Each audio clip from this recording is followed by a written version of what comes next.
दोस्तों नमस्कार, एक बार पुनः स्वागत है आपका हमारे चैनल एनसीईआरटी सॉल्यूशन 99 पर। दोस्तों जैसा कि आपकी जो है अर्धवार्षिक परीक्षा दोस्तों का समय बहुत ही नज़दीक है, तो दोस्तों आपके अर्धवार्षिक परीक्षा को दृष्टि रखते हुए, उसको ध्यान में रखते हुए आज दोस्तों हम भौतिक शास्त्र के पेपर को हल करेंगे। दोस्तों ये पेपर जो है आपकी अर्धवार्षिक परीक्षा और दोस्तों वार्षिक परीक्षा दोनों के लिए बहुत ही लाभकारी सिद्ध होगा।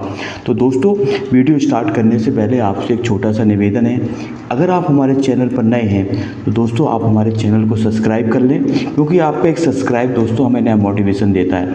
और दोस्तों बेल आइकन की घंटी पर क्लिक करना ना भूलें, ताकि जब भी मैं कोई वीडियो अपलोड करूं उसका नोटिफिकेशन आपके मोबाइल पर सबसे पहले पहुंचे। तो दोस्तों स्टार्ट करते हैं आज के इस सत्र को।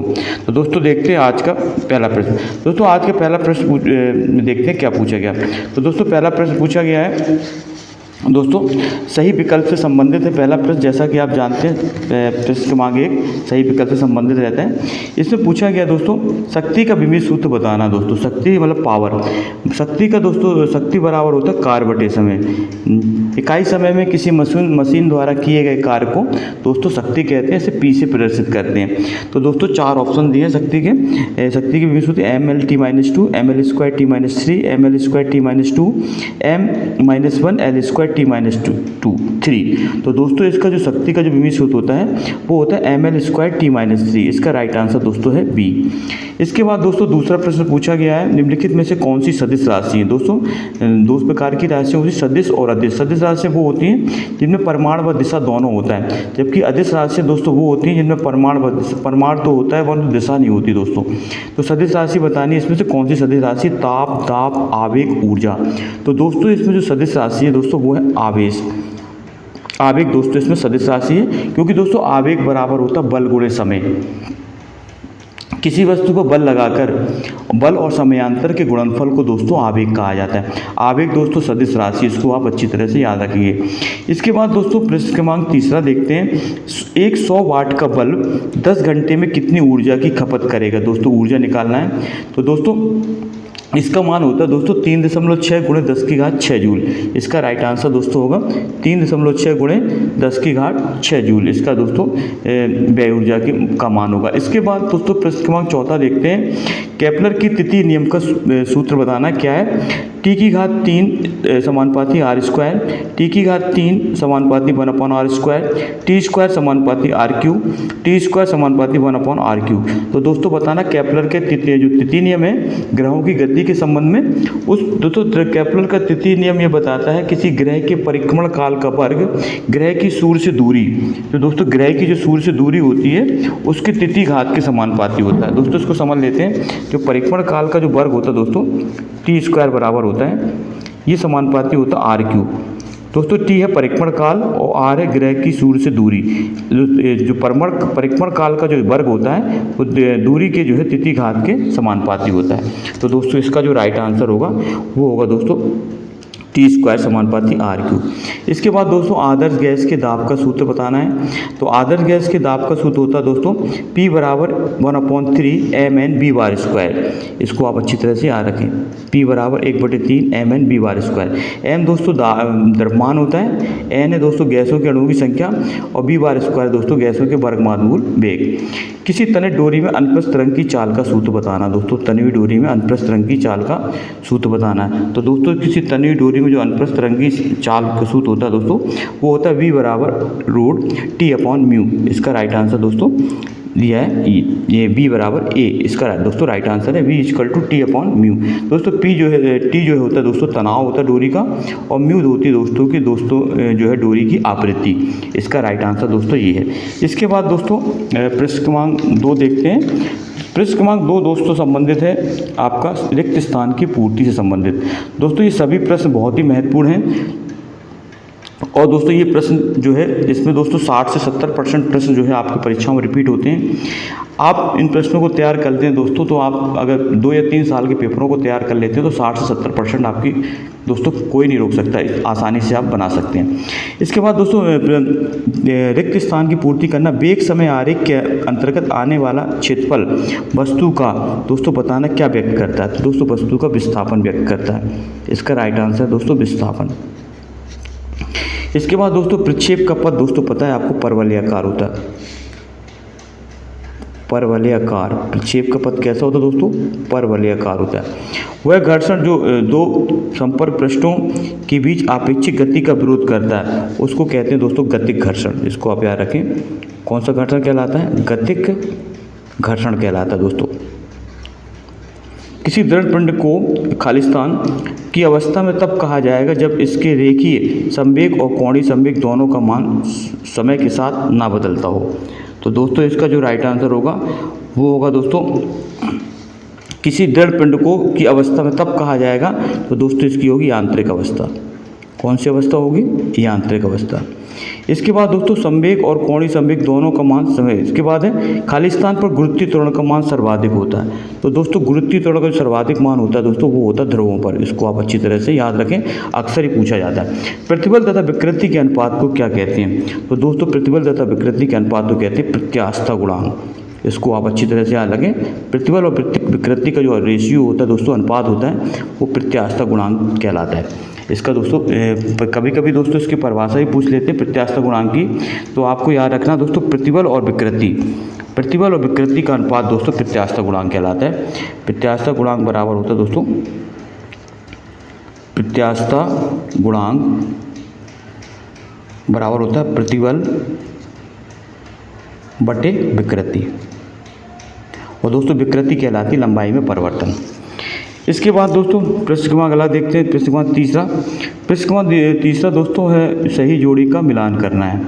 तो दोस्तों जो घनकोण है, घनकोण का जो दोस्तों मात्रक होता है वो होता है स्टेरेडियन। तो दोस्तों इसका पहले का ये है। दूसरा दोस्तों दिया तात्क्षणिक वेग। तात्क्षणिक वेग जो होता है वो होता है दोस्तों dx/dt। इसका दोस्तों दूसरे का ये है। तीसरा दिया है वर्तुल मोड़ पर कार की अधिकतम चाल। तो दोस्तों वर्तुल मोड़ पर जो कार की अधिकतम चाल होगी वो होगी दोस्तों √μs/rg। μs दोस्तों घर्षण गुणांक होता है, और r प्रतिक्रिया बल, और g दोस्तों गुरुत्वीय त्वरण। श्यान बल का दोस्तों मान बताना। तो श्यान बल का मान होता है दोस्तों 6π/r। इसको आप अच्छी तरह याद रखें, 6π/। ईटा दोस्तों श्यानता गुणांक है, r त्रिज्या है, v है गोली का वेग। इसके बाद दोस्तों ऊष्मा प्रवाह की दर। ऊष्मा प्रवाह की दर का दोस्तों ये दिया है पाँचवें का KA/TC-TD अपॉन दोस्तों L। ये दोस्तों ऊष्मा प्रवाह की दर है। इसके बाद ठोसों में विशिष्ट ऊष्मा धारता। जो दोस्तों ठोसों में जो विशिष्ट ऊष्मा धारता होती है वो होती है दोस्तों 3R। इसका दोस्तों छठवें का ये है। तो दोस्तों ये जो है इस तरह सही जोड़ी संपन्न होती है। इसके बाद दोस्तों प्रश्न क्रमांक चौथा देखते हैं। चौथे में क्या पूछा गया है? चौथे में दोस्तों प्रश्न क्रमांक सत्य व असत्य बताना है, कि इसमें ट्रू और फॉल्स बताना है। तो पहला पूछा गया केवल समान भौतिक राशियों को जोड़ा या घटाया जाता है। दोस्तों ये विमाओं के नियम है कि जो समान भौतिक राशियों को जोड़ा अथवा घटाया जा सकता है। दोस्तों बिल्कुल सही है दोस्तों, ट्रू है ये। यदि त्वरण शून्य है तो वस्तु निश्चित ही स्थिर अवस्था में रहेगी। दोस्तों ये दोस्तों फॉल्स है, ये गलत है दोस्तों। सदिश गुणनफल क्रम विनिमय नियम का पालन करता है। दोस्तों ये बिल्कुल सही है। सदिश गुणनफल होता है वो दोस्तों क्रम विनिमय नियम का पालन करता है। तो दोस्तों ये जो असत्य है सदिश गुण, ये दोस्तों फॉल्स है। आदर्श तरल की श्यानता शून्य होती है। तो दोस्तों आदर्श तरल की जो श्यानता होती है दोस्तों सत्य ही शून्य होती है। इसके बाद यदि बाह्य आवृत्ति निकाय की स्वाभाविक आवृत्ति के बराबर हो तो निकाय में अनुनाद की अवस्था होती है। तो दोस्तों ये परिभाषा अनुनाद की, यदि बाह्य आवृत्ति निकाय की स्वाभाविक आवृत्ति के बराबर होती है तो निकाय में कौन सी अवस्था होगी? अनुनाद।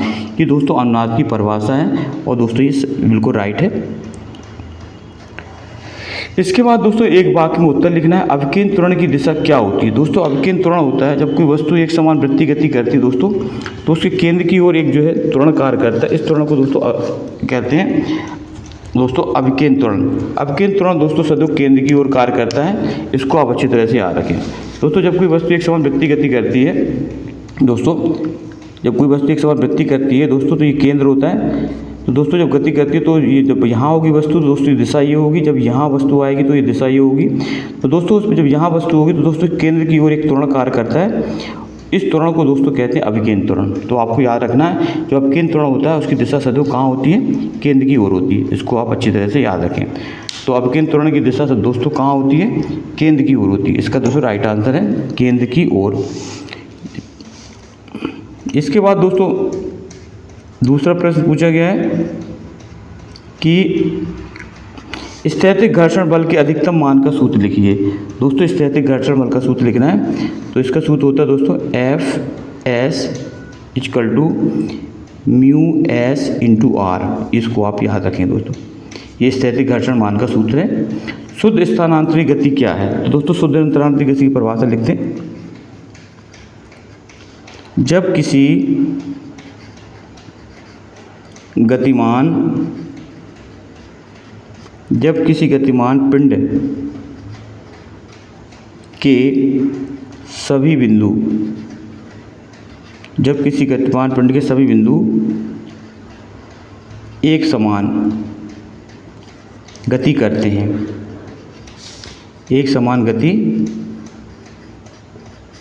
हैं, तो दोस्तों उसे कहते हैं स्थानांतरित गति।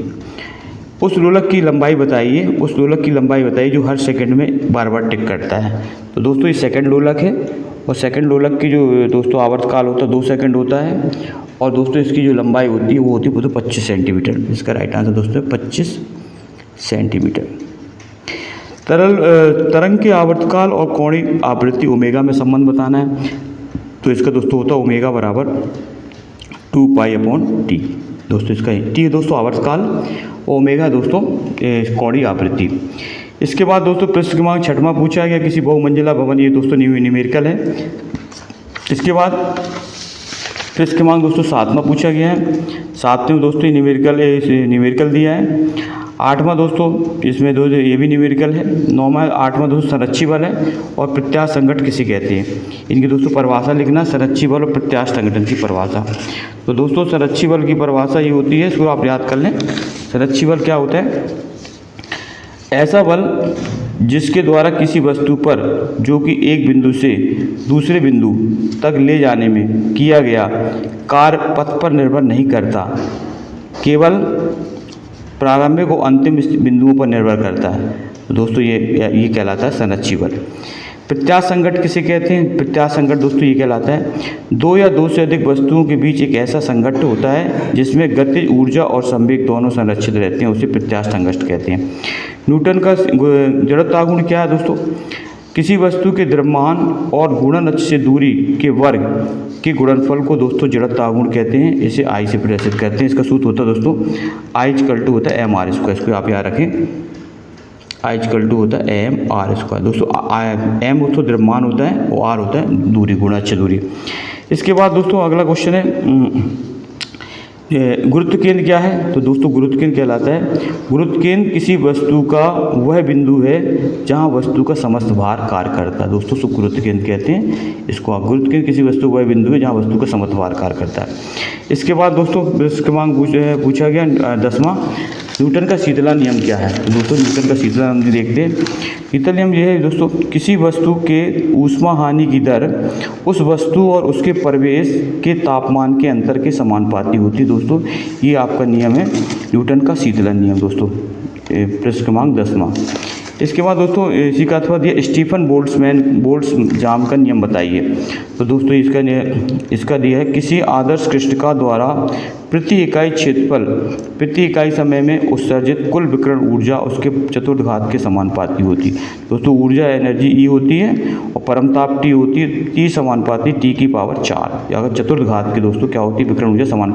दोस्तों ये हटाएंगे इसमें, तो ये नीतांक लेंगे सिग्मा, इसे दोस्तों स्टीफन बोल्ट्जमान स्थिरांक कहा जाता है।